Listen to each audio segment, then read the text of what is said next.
Bienvenidos a la taberna de Rudolf Steiner. Hoy nos visita el doctor Pedro Favaron, también llamado Ininigüe.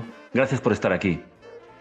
No, muchas gracias a ti, Oscar, más bien por la invitación. Bueno, eres muy amable.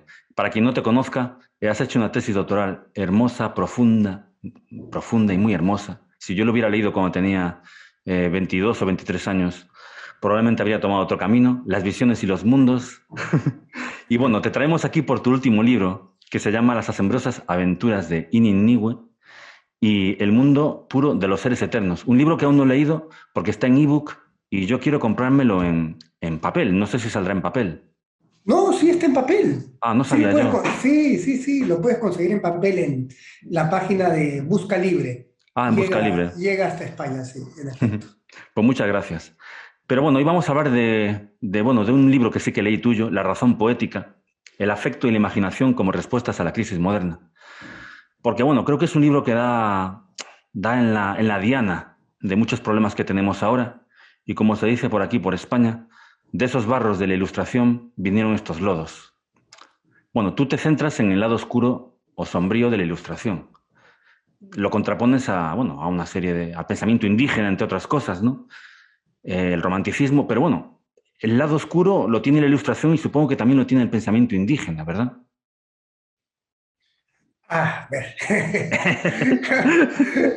Claro, somos seres humanos, ¿no? Bueno, en primer lugar, ya he sido corregido por un gran amigo mío que se llama Rafael Mondragón, que él es profesor de la Universidad Nacional Autónoma de México, que él justamente estudia la ilustración en la América hispánica, ¿no? En la América de habla hispana, en la América que produce conocimiento en español, digamos, ¿no?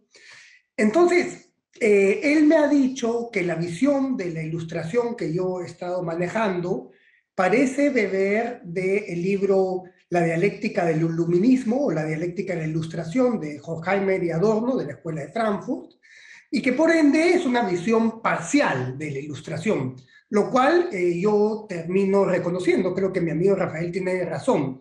He descuidado, digamos, aspectos de la ilustración más libertarios, que luego, por supuesto, que he venido reflexionando en ellos, como por ejemplo con Alexander von Humboldt, que es un científico alemán, amigo de Goethe, y que, digamos, abre la posibilidad de una práctica científica que no sea ajena ni a lo poético ni a la experiencia, ¿no? Ujú. Entonces, claro, la ilustración es muy variada, ¿no?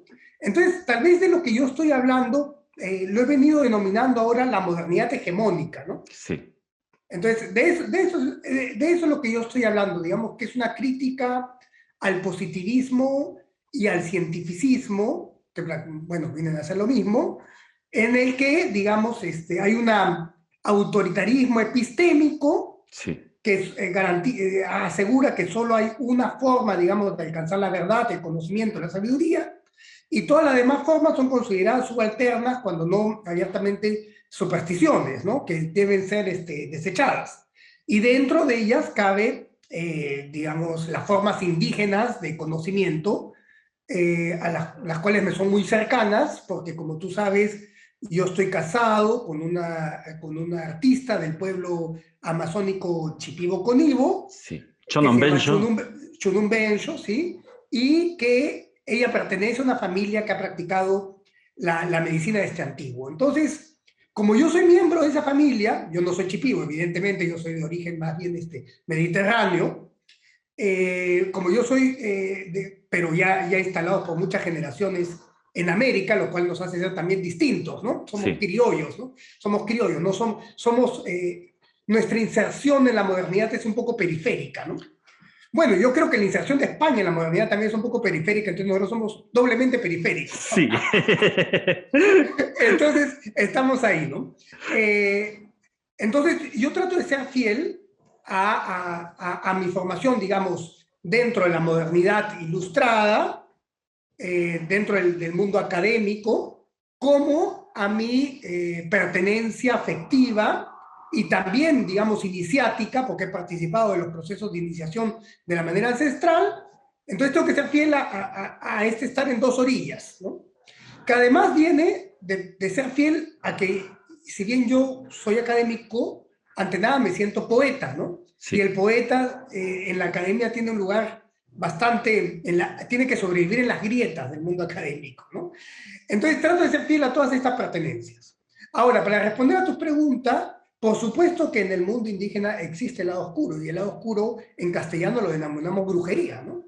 muy bien. Esa es la desviación, digamos, de los procesos iniciáticos. Es decir, aquel que no se inicia en la medicina de los abuelos, de los ancestros, en este camino que he denominado las sendas visionarias, aquel que sigue estas sendas y no lo hace para servir a sus semejantes, no lo hace con un ánimo de generosidad, sino que lo hace llevado por deseos egoístas, por resentimientos irresueltos, por odios, por iras, él se desvía en la brujería, y la brujería es algo que ha existido siempre entre los pueblos indígenas, y creo que hoy que los pueblos indígenas están atravesados por las antinomias de la modernidad, es posible que incluso la brujería se haya expandido y que la medicina se esté extinguiendo, ¿no? Caray. Sí, bueno, eso se lo debemos un poco a Carlos Castaneda también. No sé qué opinión tienes tú de Carlos Castaneda.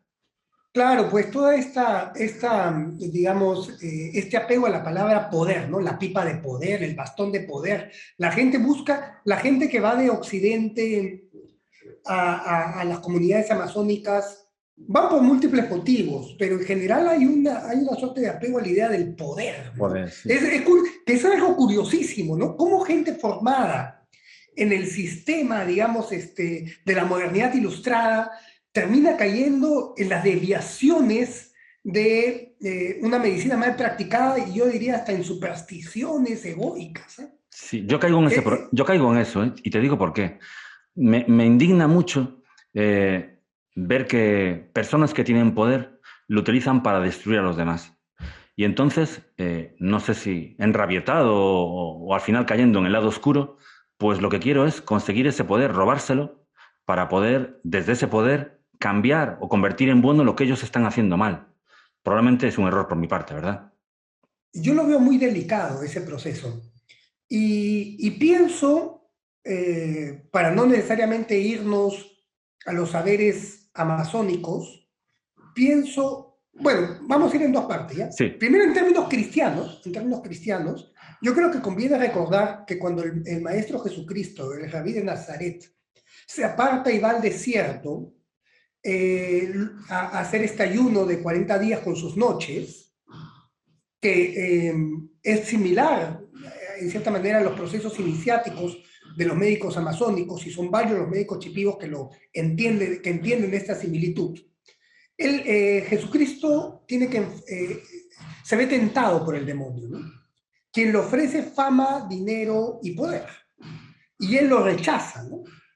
Y él hubiera podido decir, yo soy el elegido, yo soy el escogido, Dios habita en mí, si yo tengo el poder, podría hacer las cosas mejor. Pero él no lo entiende así, y más bien el diablo le dice, yo te puedo conceder el poder de las naciones porque este me ha sido dado a mí. Entonces, en términos cristianos, el poder es una entidad viva, dominada por el príncipe del mundo, y aquellos que poseen el poder son los que se han arrodillado en sus altares, ¿no? No puedes servir a dos señores al mismo tiempo, ¿no? O estás con Dios o estás con Mamón, ¿no? Entonces, esa idea de que yo podría tener el poder y ejercerlo de manera mejor, yo creo que es un poco ingenua, ¿no? La naturaleza del poder tiende a hacer que otros hagan lo que yo quiero que ellos hagan, ¿no? claro. Y esa, Instrumentalizarlos, instrumentalizarlos. instrumentalizar. Esa es la tendencia. Ahora, evidentemente el poder es más complejo, el poder también posibilita ciertas cosas, ¿no? Sí. Pero ya sería entrar a una reflexión un poco fina, y creo que me quedo con esta parte para que quede clara la idea primordial de lo que yo quiero transmitir. Ahora, en la otra vertiente, en términos, digamos, de los conocimientos del pueblo Shipibo Conibo, de los sabios del pueblo Shipibo Conibo, los Onaya, los médicos tradicionales, el médico legítimo no tiene un poder. El médico legítimo lo que permite es la vehiculización de la medicina. Lo que el médico tiene es una conexión. lo que en el chipivo poético de los cantos medicinales se llama el cano. Entonces, el cano, en el chipivo coloquial, cotidiano, el cano es el armazón de la casa, ¿no? Los horcones que permiten que la casa se sostenga. En el diseño, en los diseños de los patrones geométricos Quené, el cano es el trazo principal. Pero en el chipivo de los cantos, que es un poco distinto al chipivo cotidiano, cano es conexión, ¿no? Entonces, realmente cano, ¿no? Entonces yo me conecto con el mundo medicinal. Entonces, es esa conexión la que permite al médico curar. El médico tiene que permanecer en un estado de conexión para que la medicina se vehiculice a través suyo. Ujú. Entonces no hay un poder, porque hay una voluntad de sacrificio de uno mismo y de servicio a los demás. En cambio, el brujo, ese sí está poseído por el sueño del poder, porque el brujo es aquel que quiere que otros hagan lo que él quiere que hagan, ¿no? Sí, sí, En sí. ese sentido, por ejemplo, él quiere estar con una chica, la chica lo rechaza, entonces él brujea a la chica, ¿no? Porque su deseo egoico no ha sido satisfecho, ¿no? Entonces, para mí ahí está la trampa del poder. Y si pensamos, por ejemplo, en la publicidad, ¿no? Porque hay veces que los antropólogos con esta pedancia ilustrada piensan que la brujería es cosa nada más de las sociedades No, no, no, no, que no. ellos llaman primitivas, Hay ¿no? una brujería Que ilustrada, sí, una yo brujería creo que ilustrada, sí, sí. sí. Es más, yo me pregunto si el mundo moderno no será en buena medida, este mundo moderno hegemónico, no será en buena medida fruto de un acto de magia negra, ¿no? Y la publicidad misma, que es lo que intenta, es justamente desde la distancia operar y transformar las acciones y los deseos del otro, colonizar el subconsciente del otro, es un acto en sentido estricto de brujería, ¿no? Sí, exactamente. Sí, Sí. manipular voluntades ajenas, sí, sí. Ah, sí, sí, en Sí, efecto. sí. Sí, mira, si te parece, yo creo que tu amigo, este profesor de la Universidad de México, tiene razón en lo que dice. Sin embargo, creo que tenemos que ir un poquito más atrás. Es decir, creo que todo se decide en la Edad Media con el problema de los universales. Tenemos dos opciones.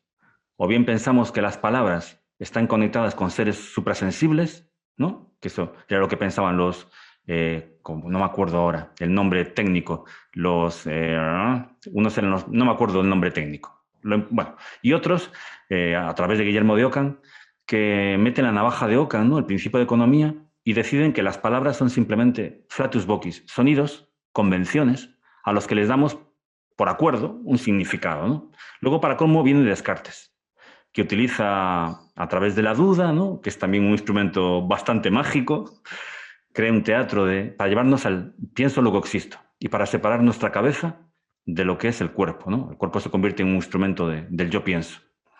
Y claro, la pregunta que te quiero hacer es, ¿realmente era posible para la humanidad seguir manteniendo esa especie de excedente suprasensible, ¿no? Que tenían en la Edad Media, cada palabra representaba un ser suprasensible. Realmente era posible seguir adelante sin al final renunciar a ese mundo suprasensible y quedarnos solo con el cascarón, con lo material. Era posible otro camino. Las cosas son las que son, ¿no? Entonces, yo no sé, siempre es posible otro camino, pero lo que sucedió es lo que sucedió. Ahora, la pregunta es si eso que sucedió realmente pudo cancelar lo otro, ¿no? Mm. Porque si apelamos al recuerdo a lo que dice Jung, ¿no? Que las dinámicas, con todos los reparos que podamos tener al pensamiento junguiano y sus intentos de legitimarse en términos positivistas, ¿no? Pero a mí me parece que tiene aspectos de mucha lucidez lo que afirma Jung, entre ellos, que dice las dinámicas primordiales de la psique nunca se cancelan, sino que pueden ser un tanto reprimidas por esta conciencia moderna, pero apelando a Lacan nos recordamos que todo lo reprimido termina retornando a la conciencia en forma de malestar. Entonces, el vínculo del ser humano con la totalidad, digamos, con los territorios, con lo mítico, con lo imaginal, eso nunca se termina de erradicar del todo. Más bien se lo reprime, y yo creo que el gran malestar de la modernidad, el gran descontento de la civilización, no es el que Freud diagnostica, porque lo que dice Freud es que este descontento surge porque el ser humano es el lobo del hombre, ¿no? Toma la frase de Sí, Hobbes, de Hobbes. la reactualiza, hominis homus locus, ¿no? Mm. El ser humano es el lobo del hombre. Cosa que además está mal utilizada porque el lobo parece que es un animal de manada. Sí, Pero me lo que se encantan los lobos, por refería, cierto, me encantan los sí, lobos. sí, pues los lobos tienen una fuerte impronta en los imaginarios, han tenido una fuerte impronta en los imaginarios europeos desde tiempo antiguo, no necesariamente negativos, ¿no? Entonces el lobo más bien es un animal de manada, pero lo que trató de dar a entender Hobbes es que el ser humano es agresivo con otros seres humanos, porque el ser humano explota a los seres humanos. Entonces Freud dice que la necesidad del Estado, otra vez recordando a Hobbes, nace de una entidad o una suerte de superior, digamos, que pueda poner límites a los deseos egoicos para que no nos terminemos matando los unos a los otros. Sí. Esta hipótesis que nace en Hobbes y Freud reactiva es falsa por muchos lados. Primeramente es falsa porque la antropología de los pueblos sin Estado han demostrado que anterior al surgimiento de los estados, los seres humanos no vivían matándose los unos a otros de manera indiscriminada. Porque la verdad es que la mayor parte de lo que podría ser la historia humana, entendida en un sentido flexible, la palabra historia, no dependiente de la letra, ¿no? De la trayectoria humana sobre el planeta, hemos vivido en pueblos sin Estado. Entonces no hubiéramos podido llegar a la fecha si nos hubiéramos estado matando permanentemente. Y justamente los pueblos amazónicos, como el pueblo Chipibo-Conibo, eran pueblos sin Estado y que tenían su propia manera de resolver sus diferencias. Entonces, no vivían en un enfrentamiento perpetuo, esto es mentira, esto es una ilusión, este es un mito moderno, ¿no? Empezar por ahí. En segundo lugar, el ser humano sí es agresivo, el ser humano puede ser muy agresivo, pero el ser humano no solo es agresivo. Es más, ni siquiera los primates son solamente agresivos. Se sabe que entre los primates hay entre muchos primates toda una tendencia a la negociación, resolución de conflictos y a la sociabilidad. En términos amazónicos, no solo los primates, sino todos los seres vivos forman comunidad. Los árboles forman comunidad, los loros forman comunidad, los guacamayos forman comunidad, todos los seres vivos forman comunidad, los cerdos salvajes forman comunidad. Entonces, y esto además no solo los pueblos amazónicos, puede dialogar, por ejemplo, con el sabio murciano Ibn Arabi, ¿no? El Ibn Arabi, sabio sí. que también Sufí. habla de que todos los seres forman comunidad. Entonces, esto parece que son conocimientos muy primordiales en nosotros. Entonces, yo creo que la hipótesis de Freud está desacertada por muchos aspectos. Aunque no niego que exista un aspecto represivo en el Estado. Pero justamente, ¿cuál es el aspecto más represivo del Estado? Cuando el Estado nace con la espada. Es justamente cuando el Estado se expande hacia pueblos sin Estado. Por ejemplo, ¿quién realizó la conquista de los Chipibo-Conibo? No fueron los españoles. Acá llegaron unos curas misioneros que los mataban. La conquista de los Chipibo-Conibo fue hecha por el Estado moderno del Perú, ¿no? El Estado expandiendo sus lógicas y sus fronteras. Entonces, ese es el primer malestar que genera el Estado, ¿no? En que no tolera a nadie diferente a sí mismo, ¿no? En que quiere generar una suerte de homogenización cósmica, ¿no? De que todos sean ciudadanos respondiendo a sus necesidades y lógicas económicas, idiosincráticas, ontológicas y epistemológicas. Ese intento de homogenización es el gran creador de malestar. Y el otro nace de separar al ser humano de su espiritualidad, de sus vínculos de parentesco y de su territorio. El ser humano, cuando está separado de sus territorios, siente malestar. Entonces, todas esas necesidades reprimidas primordiales del ser, que son reprimidas por la modernidad, no satisfechas de la modernidad, yo creo que explican el gran descalabro, digamos, de la civilización actual, el que estemos en una crisis actual. Entonces, para terminar de redondear la idea, la modernidad atenta contra todas estas tendencias del ser humano, pero no las extingue. Ajá. Entonces, necesitamos, si queremos, digamos, vivir a un nivel social de una manera más saludable, necesitaríamos generar formas alternativas o heterogéneas de modernidad que no impliquen la cancelación de todo lo precedente, que no impliquen el desapego de nuestra propia espiritualidad, de nuestro vínculo con el territorio y de nuestro vínculo con nuestros parientes, con nuestros ancestros y con la totalidad de la vida. Es decir, una modernidad que nos permita hacer que a la vez que utilicemos los medios tecnológicos para tener este tipo de conversaciones, nos permitan sentirnos parte de la red sagrada de la vida, de la red cósmica de la existencia. Ujú. Entonces, ¿eso es posible o no es posible? Por lo menos yo a nivel personal, individual, lo vivo. Qué Es bien. decir, yo no vivo quejándome todo el día de este mundo, no pienso que el mundo ya se va a acabar, no estoy asustado, veo la maldad del mundo, pero estoy tranquilo y soy capaz de comulgar con la red sagrada de la vida. Ahora, a nivel social, por supuesto que es más difícil porque hay toda una pantalla de ilusiones que nos impiden entrar en contacto con nosotros mismos. Pero esta pantalla de ilusiones no es del todo nueva. Si vamos a los textos del budismo, nos va a hablar de la misma capa ilusoria. Si vamos a los textos del cristianismo, cuando Jesús denuncia al mundo, no está denunciando al mundo como creación, sino está denunciando ese leviatán artificioso que los seres humanos hemos levantado o los poderosos han levantado con su codicia, ¿no? Entonces, creo que la respuesta, si bien las formas en las que se impone esa ilusión son hoy por hoy distintas y están repotencializadas por las posibilidades de la tecnología, las respuestas a esta enajenación siguen siendo los saberes ancestrales de la humanidad. Ujú. Pues mira, una pregunta, porque como maestro visionario, ¿no? Yo veo que la ilustración tiene también una espiritualidad que, a ver qué opinas tú de esto, porque esto es casi como filosofía ficción.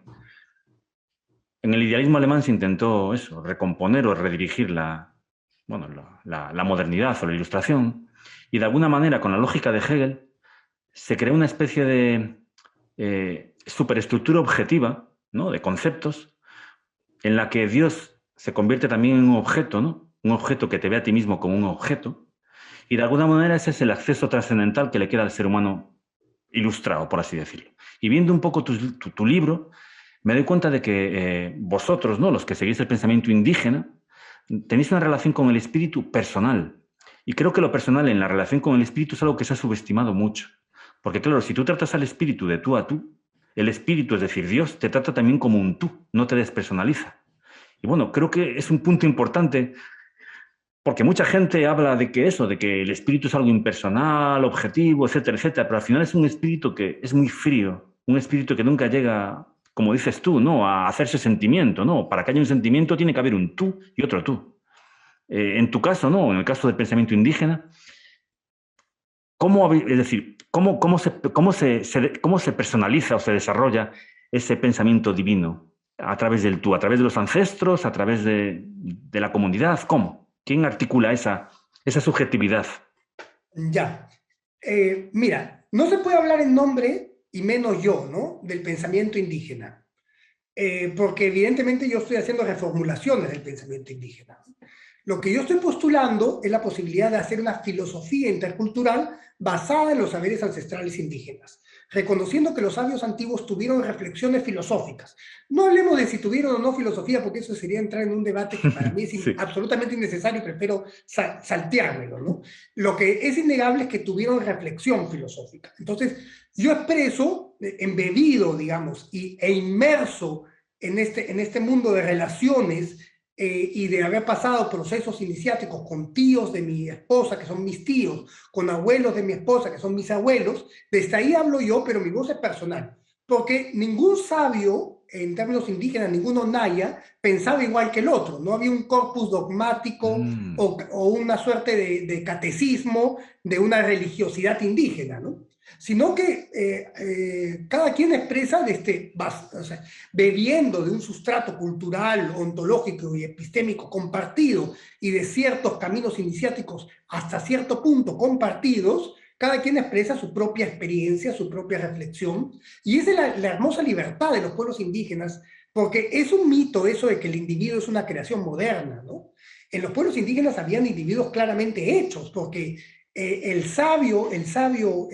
que llega a ser sabio es una persona que se ha alejado de su comunidad para iniciarse en la soledad, en un vínculo trascendente con los seres espirituales, para llegar a ser un individuo pleno. Lo que no existe es un individuo egoísta, porque la realización de la individualidad plena, la compleción del proceso de individualización, digamos, estaba destinado al bienestar de los demás. Pensemos en alguien como Toro Sentado, ¿no? Sitting Bull, ¿no? El gran líder Lakota. Él era un individuo pleno, pero justamente por ser un individuo pleno, era el que más conciencia tenía de su necesidad de sacrificarse a favor de su comunidad.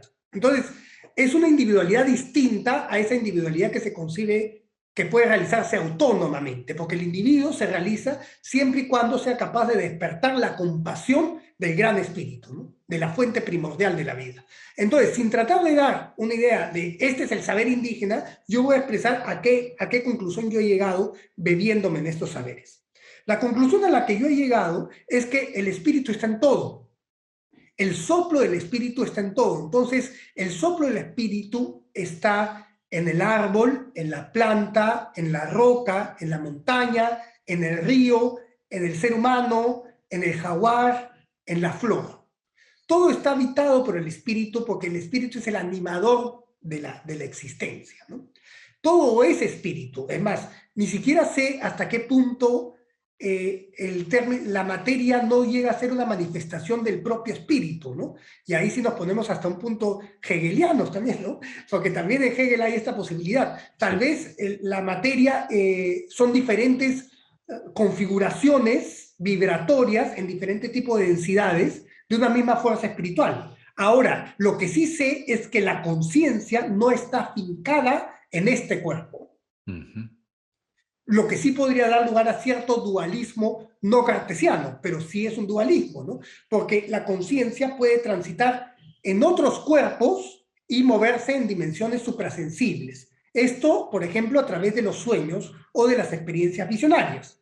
Entonces, la conciencia nace del espíritu y la conciencia permea a toda la existencia. Desde nuestro punto de vista, y ahí sí puedo hablar de un punto de vista indígena general, la planta participa de la conciencia, participa del afecto y participa del lenguaje.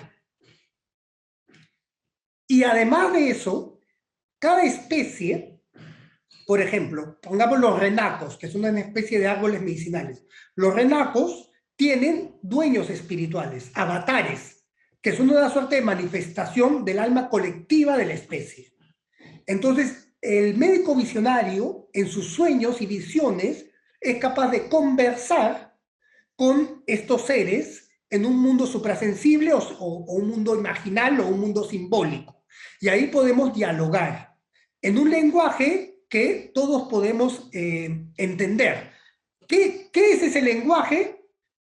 Es difícil explicarlo en términos, digamos, estrictamente técnicos, sí, pero en términos míticos o en términos imaginales, ese lenguaje es el lenguaje primordial. Porque se cuentan, los abuelos contaban que cuando el mundo era nuevo, todos los seres eran gente y todos compartíamos el mismo lenguaje. El sol era gente, la luna era gente y todos hablábamos. Ahora, por distintos hechos, hemos perdido esa condición primordial. Y tenemos la condición actual en la que somos ontológicamente, yo soy ontológicamente diferente al sol, pero primordialmente venimos de una fuente común. Entonces es posible en ciertos estados afortunados, en ciertos ejercicios trascendentes de la percepción, volver a hablar con el sol, recordando que el sol es gente y que yo soy esencialmente gente.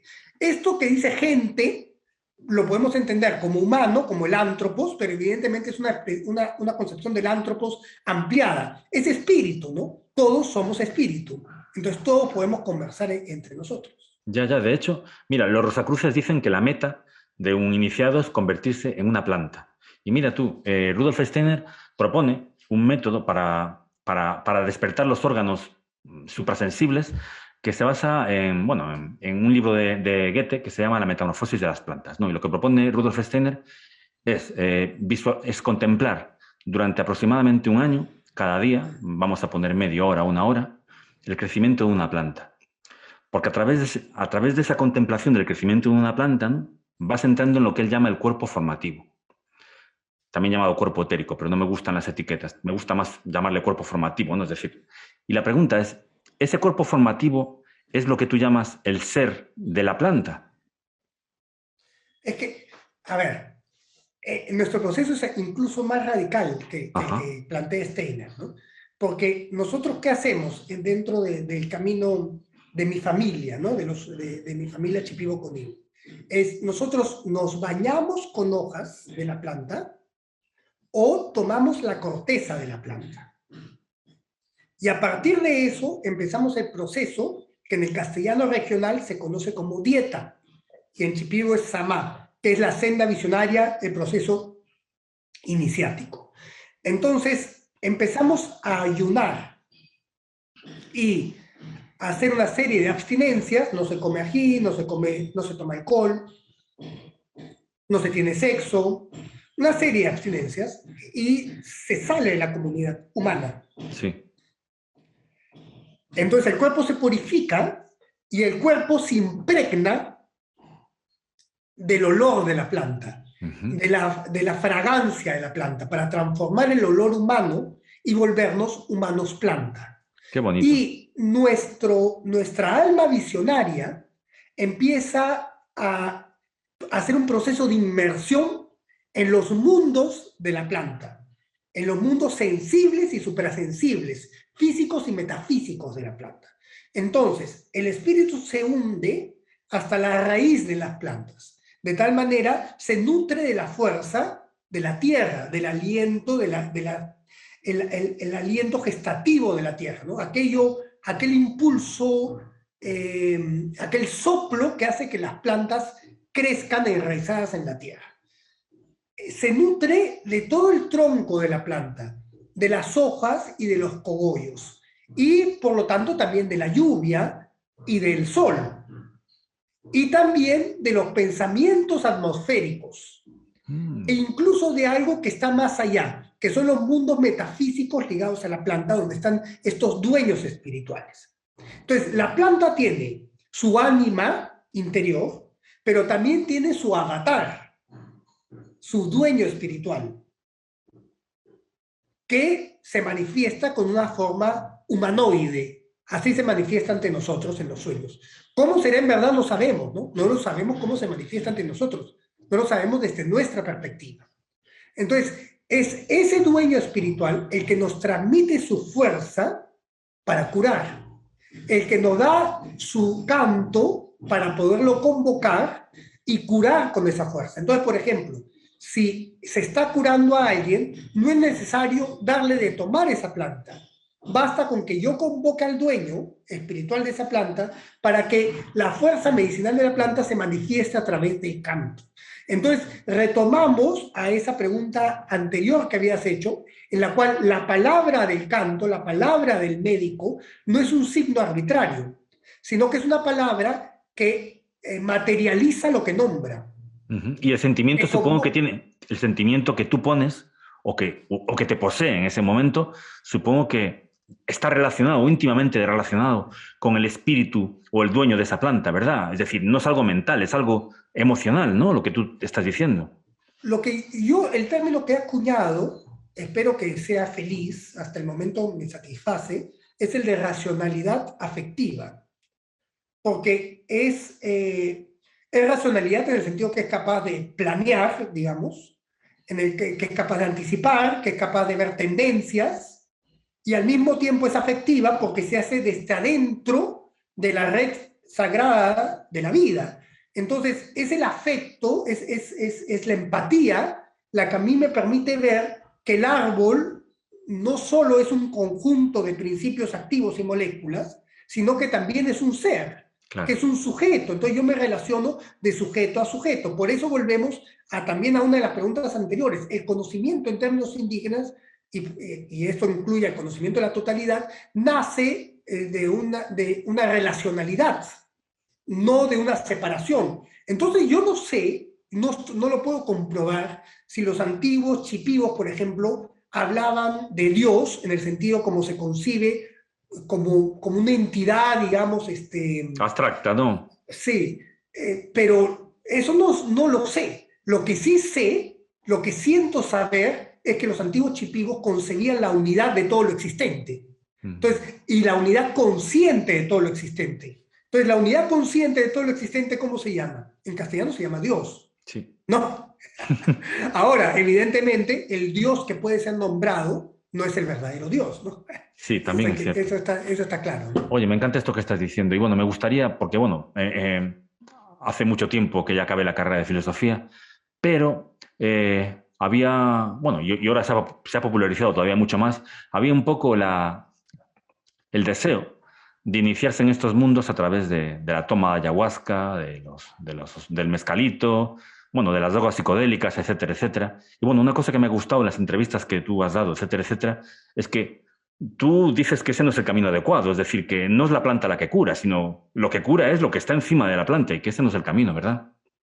Es que para mí eso es muy claro, sí, para mí es muy claro, porque he tenido la suerte, al ser, digamos, yo he hecho investigación primero desde afuera, o sea, siendo un académico en el sentido estricto, claro, con todo un mundo poético y demás, pero igual un académico desde fuera de la comunidad, y luego ya haber hecho investigaciones desde dentro de la comunidad. Entonces, eso ha permitido que mis conclusiones y mis percepciones se afinen mucho y que pueda estar en una permanente consulta y ver las cosas desde adentro de la propia red de parentesco, que, bueno, cualquier antropólogo con mediana seriedad sabe la importancia del parentesco para los pueblos indígenas y para la transmisión de conocimientos. Entonces, esto me ha permitido ir a muchas ceremonias o sesiones de trabajo curativo, para hablar con propiedad, ya que yo no creo que exista un rito de la ayahuasca, por lo menos no entre los Shipibo-Conibo, no en el sentido medicinal. Lo que hay son sesiones de trabajo en las que se toma ayahuasca. Entonces he tenido la suerte de ir a muchas en las que no van ningún turista, ningún extranjero, nada, solo para miembros de la familia. Y he visto que los pacientes no tienen que tomar para curarse. Imaginemos un niño de 5 años que Sí. tiene lo que se llama un susto, no le van a tomar ayahuasca para curarse. Y una señora de 80 años que sufre de brujería no va a tomar ayahuasca para curarse, ¿no? Es el médico el que cura a través de los cantos. Ujú. Yo lo que veo es que esta tendencia neochamánica, ayahuasca céntrica, es sumamente peligrosa, ¿no? Por un lado está esta idea que el ayahuasca, la toma de ayahuasca, esta idea de este lado occidental, turístico, neochamánico, ¿no? Bueno, occidental siempre es una palabra mal usada, ¿no? Porque qué cosa es finalmente lo occidental, ¿no? Lo occidental es múltiple y diverso. Pues nada, Pero posmoderno, posmoderno. sí, está muy claro, lo posmoderno. Igual me parece importante aclarar, ¿no? Porque yo mismo soy en buena medida también un occidental, ¿no? O Sí, provengo de una familia occidental. Entonces me parece muy bueno reivindicar también que no todos nuestros ancestros estuvieron comprometidos con la destrucción del mundo, ¿no? Porque hay mucho discurso facilista que hay y sobre todo de este lado indigenista, que es necesario aclarar, ¿no? Y no, no. incluso la Tierra está comprometida con la destrucción del mundo. Es decir, nosotros somos, según leí hace poco, ¿no? Lo que somos nosotros es el 0,01% de lo que queda después de las etapas de destrucción absoluta de la Tierra. Es decir, la Tierra se ha autodestruido hasta un 99,99% y nosotros somos la última etapa después de una gran autodestrucción. Bueno, digamos que se ha renovado, ¿no? Que se ha También, renovado, también. se ha renovado profundamente y vive renovándose, ¿no? Y así vivimos en nuestro propio cuerpo, ¿no? Las células que tenemos hoy, la gran mayoría no estaban hace 10 años con nosotros, ¿no? Pues sí, me Lo gusta esa cual también, palabra. lo cual también niega la idea de qué tan sólidos somos, ¿no? Sí, O sea, el materialismo ya se desarmó hace tiempo, ¿eh? Incluso a nivel científico digamos, con las teorías sobre el comportamiento subatómico, si uno las lleva con seriedad filosófica a sus últimas consecuencias, seguir hablando de materialismo es bastante pueril, ¿eh? No se claro, corresponde claro. ni siquiera a los propios avances de la ciencia. Pero bueno, vamos al A tema. a la ayahuasca, sí, que parece Sí, que para los occidentales es el único camino para entrar de manera directa y rápida en el mundo suprasensible. Ya no hablo de que vayan a curarse, sino hablo de que se quieren convertir o nos queremos convertir en maestros visionarios y el camino pues es tomar una droga visionaria, una planta maestra, como se le llama malamente sí, aquí. sí, es que no tiene ningún sentido eso. Porque, en primer lugar, como dije, no es necesario para el paciente tomar para curarse. Como varias veces he mencionado en entrevistas, esta idea que la ayahuasca nos permite hacer un proceso de regresión para encontrar el origen del trauma no corresponde a los modos de trabajo de la medicina tradicional, evidentemente está permeada por el psicoanálisis, ¿no? O Sí, sea, desde ahí ya es una imposición, y ahí sí voy a decirlo, colonialista a nivel epistémico, digamos, sí, de las prácticas indígenas. Ahí sí con todas sus letras, es una práctica colonialista, que están practicando estos señores que creen estar libres de la colonialidad, o que creen estar luchando contra la colonialidad y no se dan cuenta que reproducen las mismas estructuras porque parece que los han educado para eso. Eso por un lado. Por otro lado, el hecho de que existan mundos suprasensibles, para nosotros está por descontado. Es evidente que es así. Entonces, eso no es lo importante. Lo importante es saberse relacionar con ellos. Entonces, ¿cómo te sabes relacionar con esos mundos? Si tomas ayahuasca sin saberte relacionar, lo que te va a pasar es que tu alma va a terminar siendo capturada por entidades depredatorias del mundo suprasensible, por parásitos espectrales, porque tú no sabes moverte en ese mundo. No sabes defenderte, no sabes presentarte, porque también es necesario tener vínculos de parentesco con el otro mundo. Es decir, vínculos de afinidad, vínculos empáticos que se desarrollan con el tiempo. Entonces, para esto hay que saber transitar los caminos iniciáticos de la manera que enseñaron los antiguos. Hay que conocer la lengua y difícilmente se te van a enseñar los caminos iniciáticos si es que no eres parte de una familia que ha practicado los saberes ancestrales antiguos. Te puede parecer etnocéntrico este asunto, te puede parecer racista, pero lamentablemente es así, pues te gusta, no te gusta, ¿qué vamos a hacer? No, O no me sea, puede parece, no, decir, no me parece no, inocéntrico. no digo a ti, no digo a ti. Ah. A otros occidentales pueden decir, ¿por qué? Porque yo nací Me en parece España. que condena al mundo entonces a que al final, pues solo alguien como tú, que ha tenido, no sé si la suerte, pero claro, llamarle suerte, para mí es una suerte, ¿no? De conocer a Conon, a tu mujer, a Chonon Bensho, ¿sí? No sé si lo pronuncié bien. Claro, Sí, tú has tenido la suerte de conocer una persona que además, una persona y que pura, no es ¿no? cualquier chipiva, ¿eh? Claro, porque hay Porque otro. no todas las familias chipivas manejan el mismo tipo de conexión. Exactamente, con lo cual al final, pues claro, hay que irse a Perú, conocer a esa persona adecuada de una etnia, eso al final pues hace que solo 10 personas de este mundo vayan a relacionarse de manera auténtica con el mundo suprasensible. Entonces el resto Ya, estamos pero condenados a no, la es que, posmodernidad.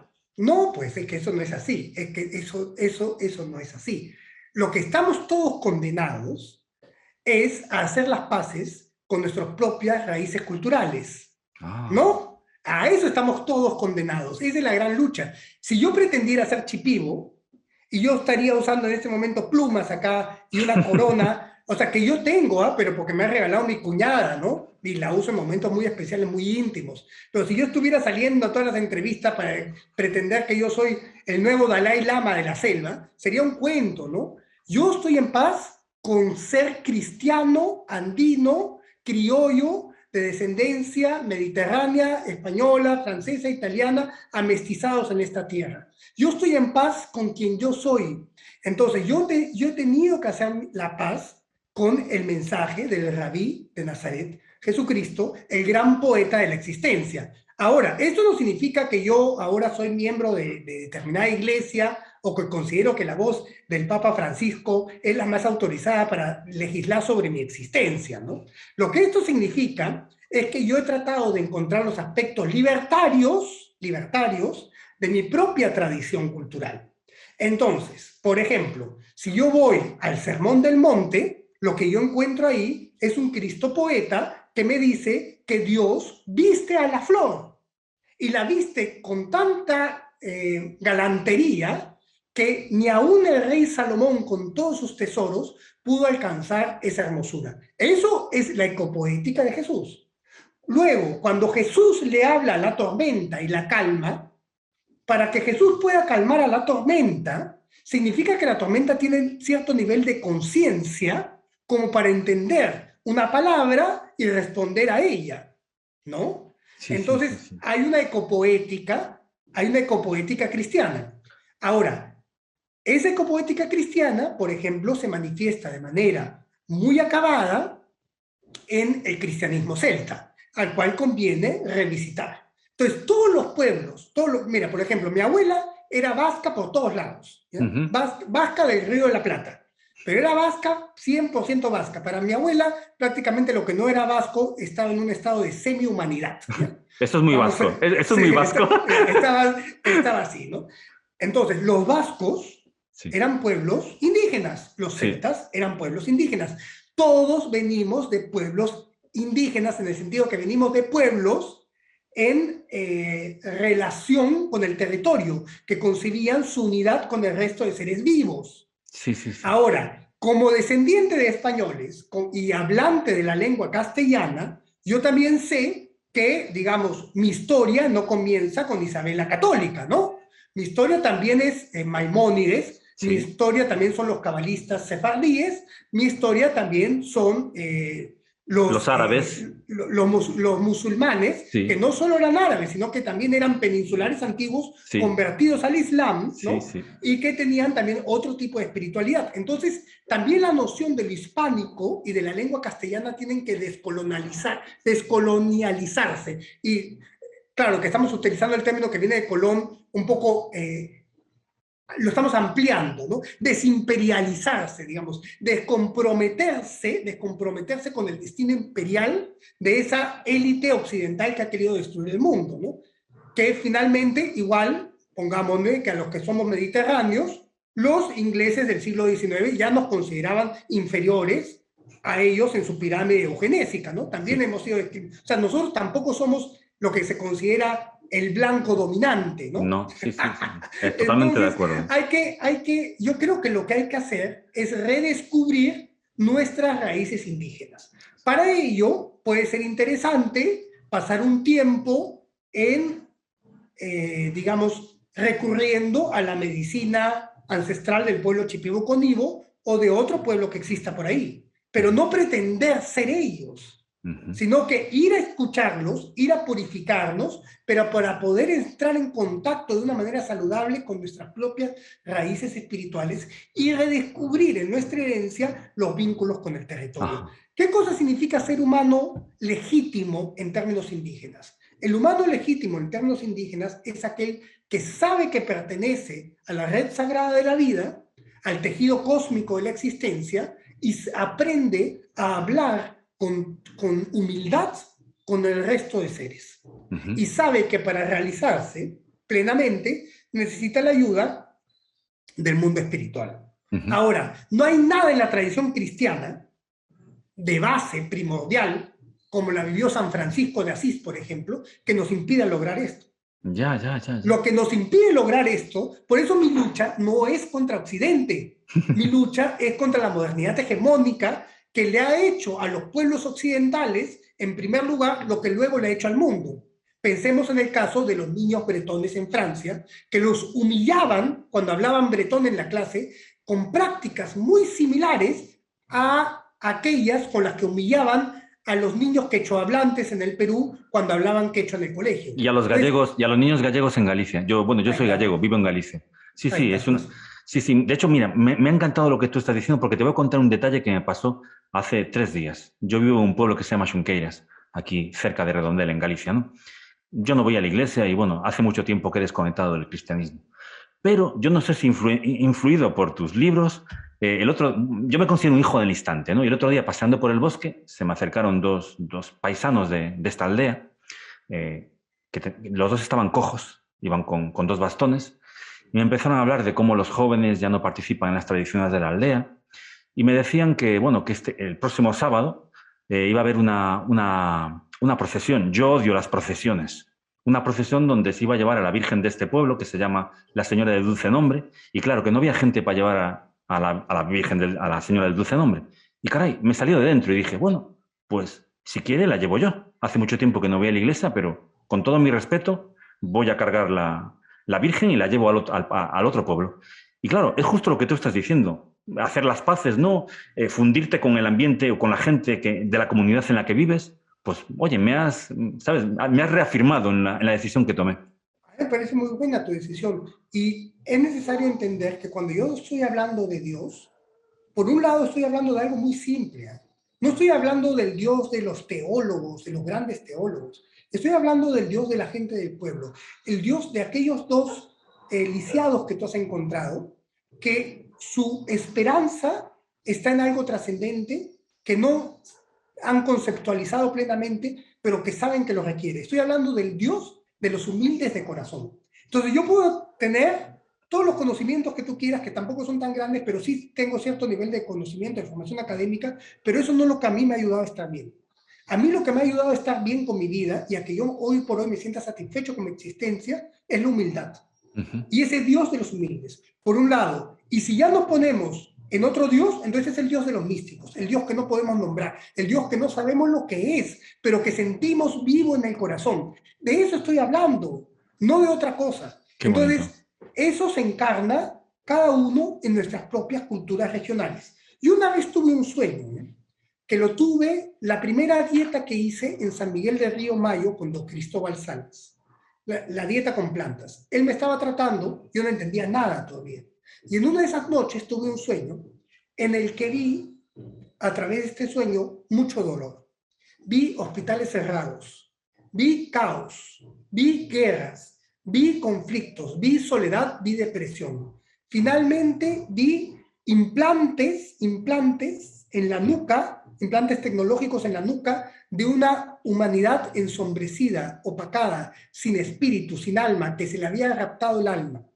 Y en una voz que me dijeron, porque yo en ese entonces todavía era medio apocalíptico, ¿no? Me dijeron, tú creías que ya venía el fin del mundo y no sabes todavía a qué condiciones de vida el ser humano, aberrantes de vida, el ser humano es capaz de adaptarse. Caray. Eso me lo dijeron muy claro. Y luego vi señoras de Norteamérica que me lloraban, yo en ese entonces vivía en Canadá, que lloraban y me decían, ayuda a mis hijos, y yo no tenía ni idea de cómo ayudarlos. Pero al final del sueño, yo llegaba a un templo, que era como decir la Meca, y había una estrella, como el de las damas chinas, y en cada punta de la estrella había una senda iniciática de la humanidad. Cristianismo, judaísmo, musulmanes, pueblos indígenas, budismo, todos estaban ahí, taoísmo, pero cada uno en su sitio. Entonces, no, yo estoy convencido que el amor mueve todo profundo intento de búsqueda espiritual o de religiosidad, si se quiere, aunque el término es un poco delicado, del ser humano. Y que todos vamos al mismo sitio, aquello que no podemos nombrar, pero que intuimos en nuestros sueños más puros, Hermoso. en nuestros anhelos más sinceros. Eso está ahí, pero cada uno tiene que llegar desde su raíz. Entonces no podemos caer en esa mezcla posmoderna indiscriminada de elementos superficiales. Sí, sí. Podemos conversar con otros y es necesario conversar con otros, pero enraizados en algo. Y ese enraizamiento está en nuestro propio pueblo, está en lo más cercano, está en lo que nos rodea. Qué bien. Mira, volviendo a tu sueño, de que te pedían que ayudases a nuestros hijos, eh, poca gente toma ayahuasca, ¿no? Pero mucha gente toma marihuana. Me gustaría también que hablases, porque he visto una entrevista tuya donde definías muy bien lo que hay detrás de la marihuana, el ser que está detrás de la marihuana, que es un brujo, ¿verdad? Un Sí, pues hipnotista. ese es un tema bien delicado porque se ha normalizado la marihuana. Yo hace poco me invitaron a Estados Unidos, a una universidad en Boston, y luego fui a Nueva York 2 días, y en Nueva York la gente fuma en la calle.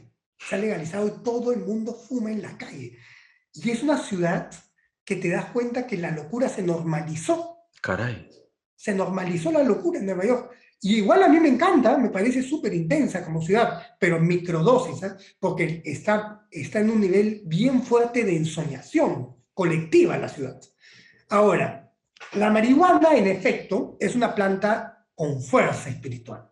Y como toda planta fuerte, tiene un avatar, tiene un dueño, que se manifiesta arquetípicamente en hombre y en mujer, varón y femenino, ¿no? Esto, por favor, las feministas entiendan lo que estoy hablando simplemente a un nivel arquetípico, ¿no? No estoy hablando de teoría de género en la práctica, que entiendo Sí, que es muy variada, ¿no? sí. Estamos hablando de un nivel arquetípico. Entonces, el avatar masculino de la marihuana tiene una tendencia no espiritual, sino mentalista.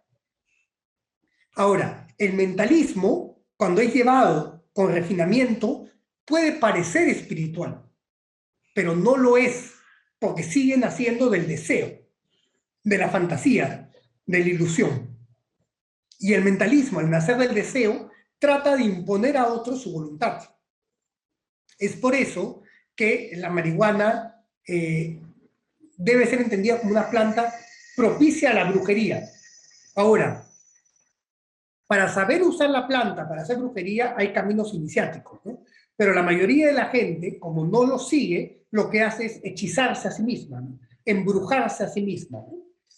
Y el lado femenino de la marihuana es un lado muy promiscuo, muy dado a la promiscuidad.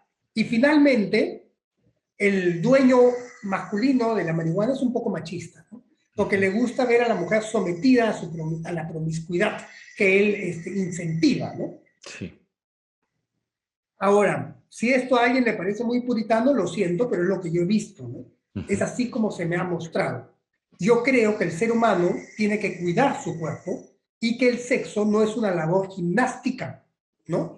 Que el sexo, para que sea sagrado, se da dentro de un vínculo espiritual previo. Es decir, el sexo es la metáfora física, debería ser la metáfora física de una unión preexistente de dos corazones y de dos espíritus que se han hermanado, que se han unificado. Ahí es cuando el sexo no es productor de depresión, de soledad, de muerte, sino es productor de vida. Entonces, la fuerza sexual es una fuerza que crea vida, pero que también puede ser muy destructiva, ¿no? Puede generar pasiones, celos, entonces tiene que estar bien llevada. Sí. Ahora, cuando uno se hechiza a sí mismo con la marihuana, no solo el cuerpo se ennegrece por dentro, se cubre de todo este humo negro. O sea, cuando un médico te ve, lo que ve es negritud en tu cuerpo y ve víboras, ve cobras, ve ese hechizo que tú te has hecho a ti mismo y pensando que te defiendes, pensando que es tu poder, te encierra, sino que también a un nivel, bueno, psíquico te captura y emocionalmente te encapsula. Entonces, no te permite evolucionar emocionalmente y completar el proceso de individuación, sino que te hace ser un adolescente eterno, pues. Entonces, yo no quiero ser un adolescente eterno. Yo tampoco. Sí. Yo quiero No. asumir mis responsabilidades porque me doy cuenta que aquello que me da, que le da un profundo sentido a mi vida, un telos, ¿no? Es aquello que yo hago por los demás. Entonces, aquello es lo que yo me dono en beneficio de los demás. Entonces, para que eso suceda, yo tengo que asumir mis responsabilidades y para poder brindarme a los demás de manera plena, tiene que ser Dios el que actúe a través mío. La marihuana es muy ateísta, ¿eh? Es muy ateísta. Y hedonista. Y hedonista Sí, también. y ese Dios de la marihuana es muy sospechoso. No es el Dios del amor, no es el Dios de los humildes. Muy bien. Más bien me parece que tiene que ver con el príncipe del mundo y sus ilusiones hipnotistas. Muy bien, bueno. Sí, no sé por qué se me venía a la cabeza Bob Marley. Tú mismo lo has dicho. ¿Te gusta Bob Marley? Bueno, lo he escuchado mucho, pero pensemos en cómo fue su vida, ¿no? Pensemos cómo trató a su esposa, cómo trató a las mujeres. Sí, las trató Pensemos, bastante mal, sí. sí, ¿dónde estaba todo el amor que predicaba? Sí, tienes toda la ¿Dónde razón. estaba todo ese Dios que predicaba? Porque si yo no puedo poner paz en mi casa, si yo no puedo traer paz a mi familia, si yo no soy capaz de cuidar el corazón de la mujer a la cual yo he prometido amar, ¿a quién voy a curar? ¿A quién voy a guiar? Sí. Si yo no soy capaz de ser un padre presente, responsable, ¿de qué me la ando tirando de gran transformador del mundo? Entonces estamos llenos de gente con grandes proyectos políticos, ¿eh? Que tienen las soluciones a todos los problemas de la humanidad. Yo la verdad es que no los tengo. Yo no sé qué hacer con la humanidad. Yo no sé cómo solucionar este mundo. Más bien me siento a contemplarlo y ver su belleza, ¿no? Pero lo que yo sí sé es cuando una persona me pide ayuda en conexión con la fuente del espíritu, tratar de guiarlo para vivir mejor, para que se sienta mejor, para que ya no sufra innecesariamente, porque la mayoría de nuestros sufrimientos son innecesarios. Ya. Algunos no. El día que muera mi mamá voy a llorar y voy a sufrir y va a ser terrible para mí. Amo a mi madre, va a ser terrible. Tengo ese apego todavía en mí, ¿no? No soy Buda, pues. Tengo ese apego, ¿no? Pero la mayoría de los sufrimientos que yo tenía en el pasado ya no existen en mí, porque eran producidos por mis deseos egoístas. Muy bien, muy bien. Sí, sí. Para ir acabando la entrevista, hay una definición que tú haces del maestro visionario, que es el nombre que le das tú a los chamanes, que me gusta mucho. Dices que los maestros visionarios viven la tensión y el entrelazamiento continuo de sus vitalidades espirituales y la materia densa. Y luego dices también que los maestros visionarios cultivan el arte de la transformación, pudiendo entrar y salir a través de las diferentes perspectivas gracias a la fortaleza de sus pensamientos. ¿Sabes a qué me recordó todo esto? Yo no sé si tú has leído a Carlos Castaneda, pero me ha recordado a lo poquito que rescato yo de Carlos Castaneda, que es el arte del acecho. El acecho en el sentido de estar abierto a todas las posibilidades que te pueden llegar, ¿no? Y a tener la suficiente fluidez para poder adaptarte a lo positivo que te llega, ¿no? Bueno, y utilizarlo. Pero bueno, eres tú quien hiciste esta definición, por favor, si no la aclaras. Bueno, para lo que has dicho, también podríamos recurrir al Tao, ¿no? Y a la metáfora permanente de ser como el agua, ¿no? Porque el agua se adapta al contenido al recipiente que la contiene. Y el agua, en su camino para llegar al océano, eh, cuando encuentra piedra dura, no prosigue tercamente ahí, sino que forma un meandro y siempre siguiendo el lugar más bajo del valle, aquel en el que nadie se desea, llega al océano sin pelear con nadie. Caray, Que, justo lo contrario de lo que hago yo. hasta que llega a la represa, ¿no? De las tres gargantas y ya logró traer la metáfora del Tao. Entonces, el ser humano vive, o sea, no somos unidimensionales. Vivimos en muchas dimensiones al mismo tiempo, en múltiples mundos al mismo tiempo. Por eso Viveiro de Castro, el antropólogo brasileño, con quien tengo algunos puntos de acuerdo y otros de divergencia, pero al cual considero necesarísimo para poder desarrollar mi pensamiento a nivel académico, dice que vivimos en una multinaturaleza. Es decir, el cosmos está formado por muchos mundos. Entonces, cuando yo entro en relación con la planta, entro en relación con la planta que veo, con mis ojos biológicos, pero también con los mundos metafísicos ligados a esa planta. Me dé cuenta o no me dé cuenta de ello.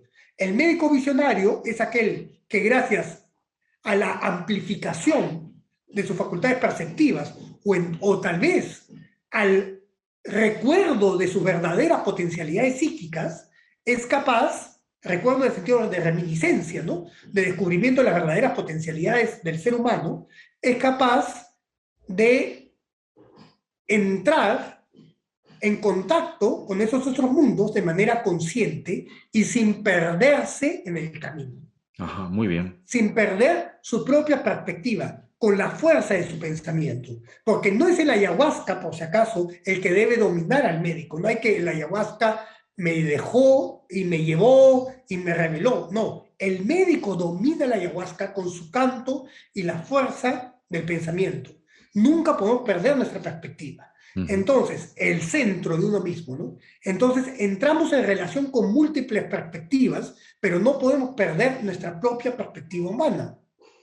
No podemos perder aquello que somos, aquello que la creación nos hizo ser, que el cosmos nos hizo ser, ¿no? Entonces, tenemos que preservar nuestro lugar en el mundo. Por eso, los mundos están unidos, pero no pueden sobreponerse el uno al otro de manera caótica. Por ejemplo, yo necesito el consejo de mis ancestros para vivir bien. Pero si los muertos vienen permanentemente hasta mi mundo, con su mal aire me van a enfermar. Entonces, si yo veo que un espectro quiere venir, lo tengo que alejar. Es decir, hay que preservar la separación de los mundos, pero al mismo tiempo la continuidad. Y eso es lo complejo del pensamiento indígena, ¿no? Que nos habla de diferencia y de comunidad, de separación y de continuidad al mismo tiempo. Entonces hay que ser capaces de moverse en los dos polos de la dialéctica, digamos. Sí. Pero sin concebirlos como una dialéctica del enfrentamiento, sino como una dialéctica de la complementación. Entonces, ser capaz de complementarnos con todo lo existente, respetando nuestras diferencias. Entonces, creo que por ahí va la cosa, ¿no? Por ahí va la vaina, como se diría en Venezuela. Por ahí va la vaina. Sí. Mira, yo creo que los oyentes, o por lo menos yo también, nos hemos quedado tan encantados contigo que yo creo que muchos de ellos van a querer contactar contigo. Yo sé que tú tienes una clínica en Perú. Tampoco sé si a tu clínica, bueno, van indígenas, van occidentales, no sé. El único precedente que conozco, ¿no?, es Pachita de México, donde sé que iba gente de muchas partes del mundo. Yo no sé si conoces a Pachita o, bueno, cómo es tu trabajo como médico visionario. yo no te voy a decir que yo soy algo, ¿ya? Porque eso nunca se dice. Salvo que soy investigador académico, eso sí soy. Eso sí te puedo decir. ¿Trabajas de Y eso entonces? ahorita, ¿Vives de eso entonces? sí, ahorita estoy Económicamente me trabajando. refiero. Sí, No, sí, sí, no, no sí. vives económicamente de curar a la gente. No, no, no. Pues No, no, me alegro mucho por ti, de no. verdad. Tenía ese No, miedo no, no. contigo, dije yo, jova, a lo mejor es otro chamán de estos que se dedican a hacerse millonario curando a la gente. Al final van solo No, ricos que pagan no sé cuántos pesos. ni sé que, ni siquiera sé lo que es chamán, salvo que hay en Siberia, ¿no? Sí, están en Siberia, Sí, sí. sí. Y son Ya. comunistas, y son comunistas. Uy, no. Encima. No, entonces, digamos, yo vivo de mi trabajo en la universidad y por eso ahora estoy viviendo en Lima, no estoy viviendo en la selva. Aunque acabo de volver porque fuimos a celebrar San Juan.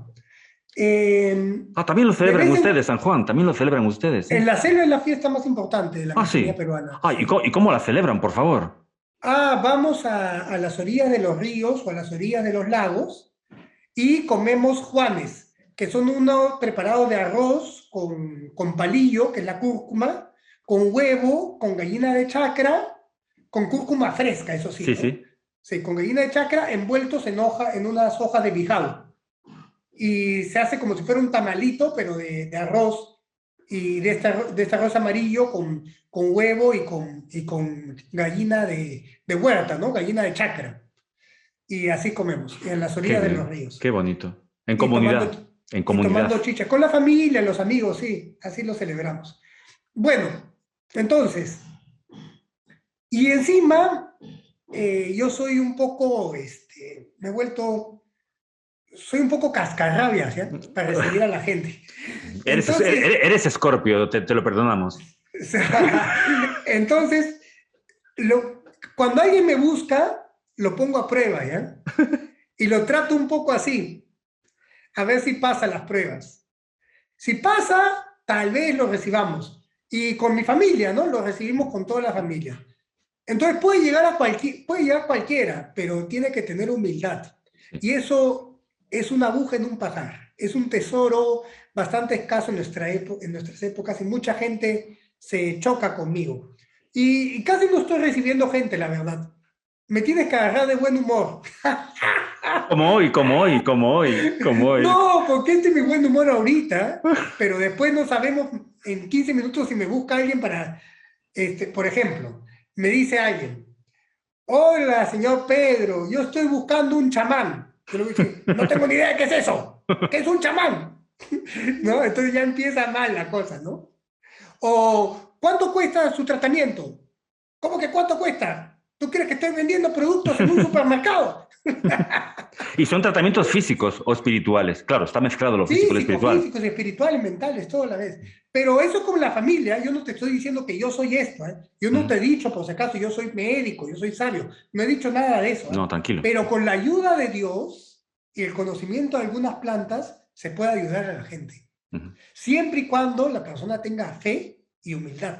Cobramos un poco porque yo hago, digamos, de varios trabajos que entre mi esposa y yo hacemos, movilizamos la economía de la familia, ¿no? Claro, de algo tienen que vivir, digo yo, ¿no? Entonces, claro, o sea, yo no trabajo solo, todo se trabaja en familia, ¿no? En familia. Entonces, y digamos, costear un poco el cuidado del centro, porque tenemos un proyecto de reforestación, las casas en el centro, la alimentación y el trabajamos con una tía que es médica tradicional, entonces cobramos un poco, ¿no? Pero es un precio razonable para cualquiera que tiene Y además, como por lo que me estás diciendo, es una energía y un dinero que se utiliza de manera positiva para la comunidad en este caso, con lo cual, con para la gusto se familia, paga. digamos, para la Mm. familia. Porque el término de comunidad es un poco complejo en la Amazonía, Sí. porque los pueblos amazónicos no vivían en comunidad, ¿no?